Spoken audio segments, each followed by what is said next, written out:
हाय दोस्तों, मैं हूं सत्यम राज। इस वीडियो में हम जानेंगे कि रक्षाबंधन कब, क्यों और कैसे मनाया जाता है तथा जानेंगे कि हमारे देश में राखी का क्या महत्व है। रक्षाबंधन हर साल सावन के महीने में मनाया जाता है। इस साल रक्षाबंधन 30 अगस्त बुधवार को है। रक्षाबंधन भाई बहन के बीच प्यार का त्योहार होता है। रक्षाबंधन के दिन बहन भाई की कलाई पर राखी बांधती है और अपने भाई के सुखी जीवन की प्रार्थना करती है।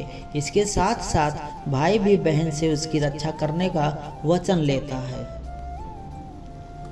रक्षाबंधन हिंदुओं का एक प्रमुख त्योहार है जिसे पूरे भारत में हर्षोल्लास के साथ मनाया जाता है। तो चलिए हम इस वीडियो के अंदर जानते हैं कि रक्षाबंधन क्यों मनाया जाता है। ये सवाल हम सबके मन में आता है कि रक्षाबंधन हम क्यों मनाते हैं। आप में से बहुत लोग के मन में यह सवाल जरूर आया होगा, तो इसके काफ़ी सारे जवाब हैं। उनमें से एक है कि यह त्यौहार इसलिए मनाया जाता है क्योंकि इस राखी के बदले एक भाई अपने बहन के प्रति अपना कर्तव्य और जाहिर करता है। यही राखी बहनें सिर्फ सगे भाई और दूसरे भाइयों को भी बांधती हैं। जो भी लोग इस राखी की पवित्रता को मानते हैं वो लोग उनका पालन करते हैं। रक्षाबंधन के दिन एक बहन अपने भाई के हाथों पर राखी बांधती है। वही वो भगवान से ये मांगती है कि उसका भाई हमेशा खुश रहे और स्वस्थ रहे, और भाई भी भगवान से यही मांगता है कि वो इतना काबिल हो सके कि अपनी बहन की रक्षा और अपनी बहन की खुशी का हमेशा ख्याल रख पाए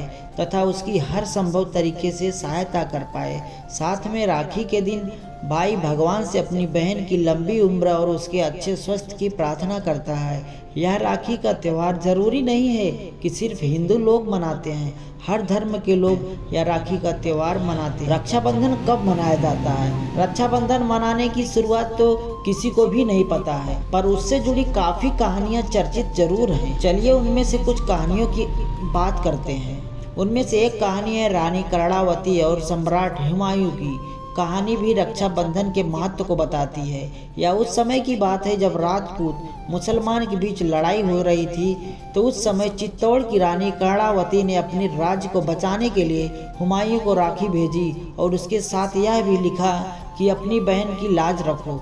चित्तौड़ के राज्य पर गुजरात के सुल्तान बहादुर शाह ने हमला बोल दिया था, पर बदले में सम्राट हुमायूं ने अपने मुंह बोली बहन रानी कर्णावती की रक्षा की और अपनी सेना को भेज दिया बहादुर शाह के सामने और चित्तौड़ राज्य की रक्षा की। दूसरी कथा यह भी है कि अलेक्जेंडर, जिसने पूरे विश्व को जीत लिया था, जब वो भारत अपनी पूरी ताकत के साथ आया तो उसका सामना यहाँ पर सम्राटपुर से हुआ। जब अलेक्जेंडर उनसे लड़ने आए तो वो जीत ना पाए और वापस लौट गए और उनको जान से मारने की धमकी भी दी। अलेक्जेंडर की पत्नी को जब इस बात का पता चला तो उसने एक राखी सम्राटपुर को भेजी और अपने पति की जान की रक्षा मांगी, जिसके बाद सम्राटपुर ने अलेक्जेंडर पर हमला नहीं किया। रक्षाबंधन कैसे मनाया जाता है? चलिए हम इस वीडियो के इस सेक्शन में जानते हैं कि कैसे भारत में अलग अलग धर्म में रक्षाबंधन मनाया जाता है। हिंदू धर्म में यह त्यौहार सिर्फ धर्म में काफ़ी खुशी और उल्लास के साथ मनाया जाता है। इसके अलावा विश्व के दूसरे देशों में भी रक्षाबंधन मनाया जाता है, जैसे नेपाल, पाकिस्तान, मॉरिशस में भी यह रक्षाबंधन पर्व मनाया जाता है। जैन धर्म में उनके पंडित मंदिर में आगे भक्तों को धागा बांधते हैं। सिख धर्म में भी इस पर्व को भाई और बहन के बीच मनाया जाता है। उस धर्म में लोग उसे राखड़ी या राखरी भी कहते हैं। भारत में रक्षाबंधन का पर्व सावन के महीने के पूर्णिमा को मनाया जाता है। यह पर्व भाई बहन को स्नेह की डोर में बांधता है। राखी के दिन बहनें अपने भाई की कलाई पर राखी बांधती है और माथे पर टीका लगाती हैं और उन्हें मिठाई खिलाती हैं। रक्षाबंधन का महत्व सच में पूरे भारत में सबसे अलग होता है। ऐसा भाई बहन का प्यार शायद ही हम पूरे वर्ष में और कभी देख पाते हैं, या फिर किसी और पर्व में ना कोई ऐसी रस्म होती है। रक्षाबंधन को सावन महीने के पूर्णिमा को मनाया जाता है। रक्षाबंधन एकमात्र ऐसा पर्व है जिस पर्व में बहनें भाई की कलाई में राखी बांधकर अपने भाई से अपनी रक्षा करने का कसम लेती हैं। वही भाई भी इस कसम को पूरा करने का वादा करता है।